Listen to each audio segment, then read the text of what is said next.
Hello everyone and welcome to this episode that is all about the Asian Nations Cup in 2023, hosted in Qatar as well, just like the World Cup, where we got to the semi-finals and we find ourselves in a very straightforward group. Two teams qualify. We've got China, India and Palestine.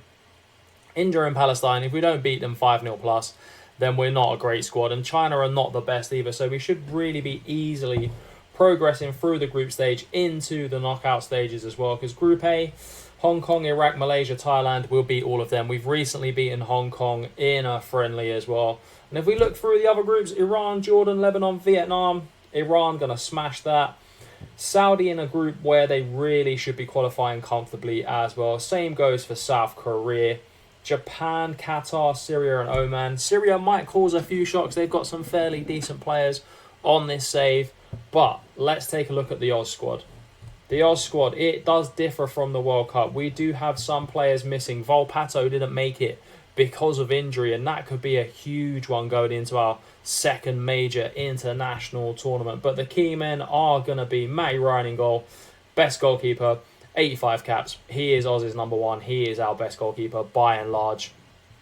At the back, we're going to rely on the big Harry Suter, and hopefully in this tournament he scores a goal from a corner, because in the World Cup he didn't do any of that, and I was very surprised he didn't as well. Brad Smith comes into the team as well. He was injured for the World Cup, but now he is back in the team. Australia's best left back, playing out in the MLS.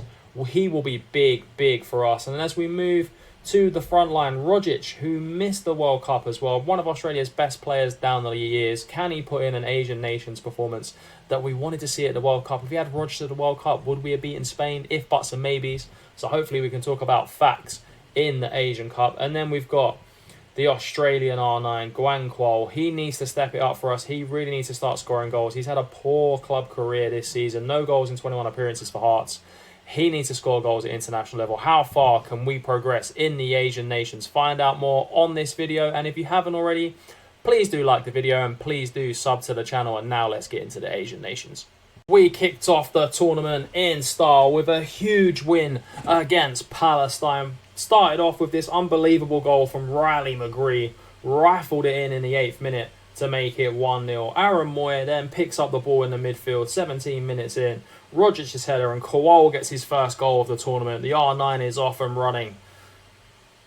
From the corner next, Aaron Moyer floats one in. Harry Suter hits the post, but then taps it in. So he does get his goal from the corner at this competition. Moyes bought another corner. Deganek with the goal from the corner, making it 4. And then we progress through the second half with Devlin. Devlin brings the ball forward. Hrustic is there to make it 5-0. And it was all game over at this point. But there was still one more twist in the towel. We had one more goal left in us. And we said we should be beating them 5, but we beat them 6. Rogic with an absolute banger to wrap up the game and wrap up our dominance in this game. And as you saw, we had 26 shots on goal, 10 on target, 6 goals, decent possession. Our XG was only 2.7, but we start the campaign off with a big dub.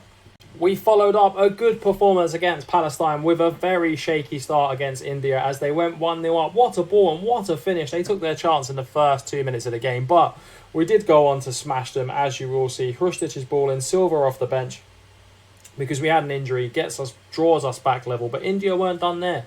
They were like, no, we're still in this game. We're going to make it a comfortable game, as Chetri headed it out. I thought that was it. Matt Ryan flaps it, and India took the lead twice in this game, which is very surprising and not a good sign for us going forward. And Suter, another goal from a corner. What more do you want from the big Australian lad?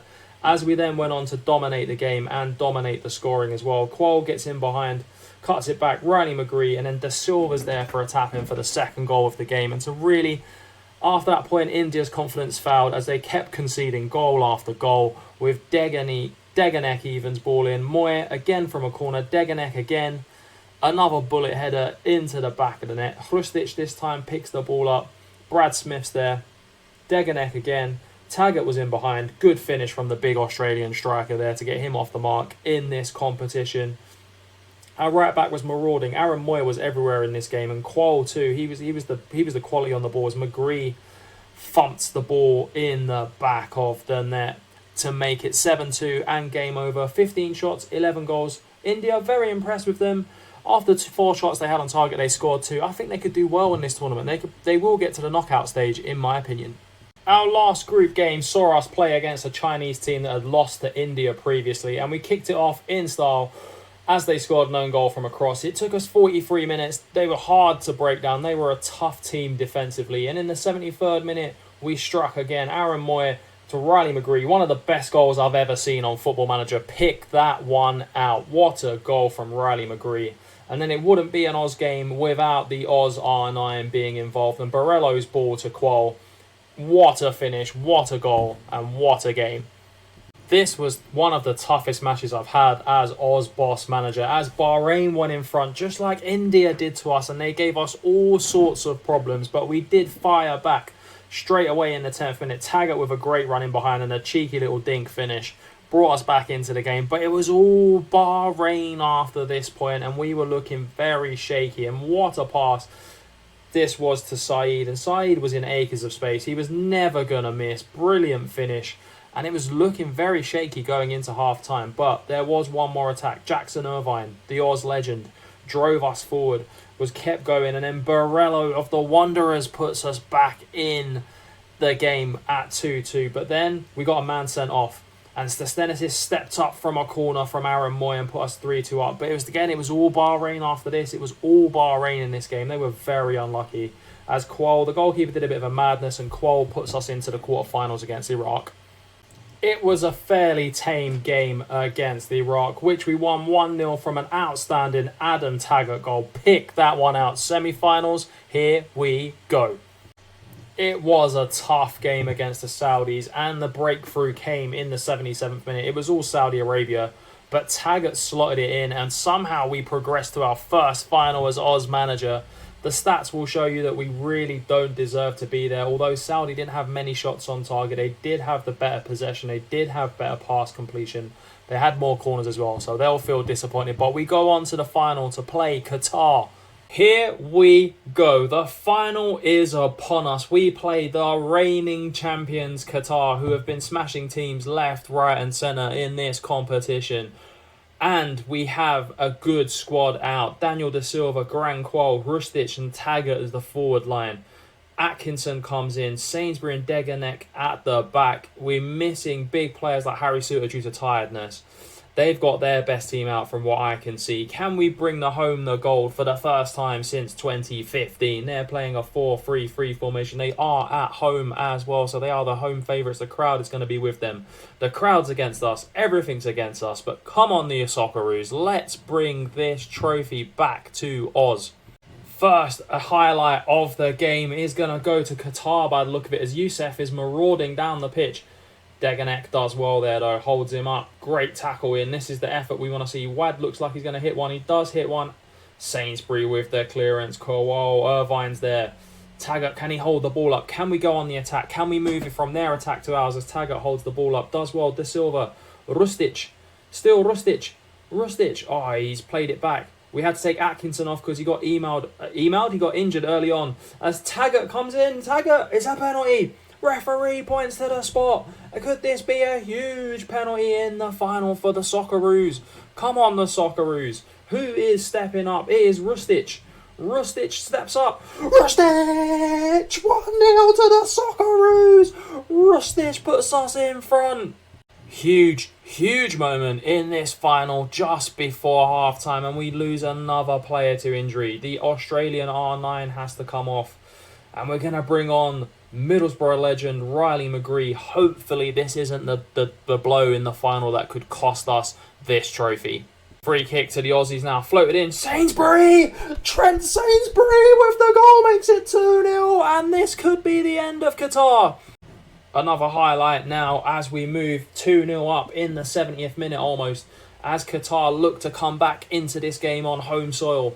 They've done everything in this game but create good chances, as Deganek's beaten. And Moise gets one back for Qatar. Now it really is squeaky bum time for the Socceroos. Socceroos down to 10 men due to a Brad Smith injury. Can we hold on for the last minute of the game, or will we throw away a 2-goal lead in an important final? This really is the squeakiest of squeakiest times as Taggart comes forward. Taggart into De Silva. Is he going to hit one? Lines one up. De Silva! Oh, he nearly put it 3-1. Nearly. It's almost time for us to win this trophy. It's almost time to bring it home. It's almost time. There's not much time left on the clock. One last attack probably for Qatar, but we have to defend with our lives. We have to show that Australian spirit. We just have to show that we're better than Qatar, as we have been through the game. As they come, Aladdin. Suter's there. You're not going to beat Harry Suter in the air. He's too big. De Silva, Jackson Irvine, Aussie legend. What play from Jackson. Taggart, it looked like he was offside. He knew he was offside as well, so he didn't go for the ball. As they come forward, there's no time left. The Socceroos fans are screaming for the whistle.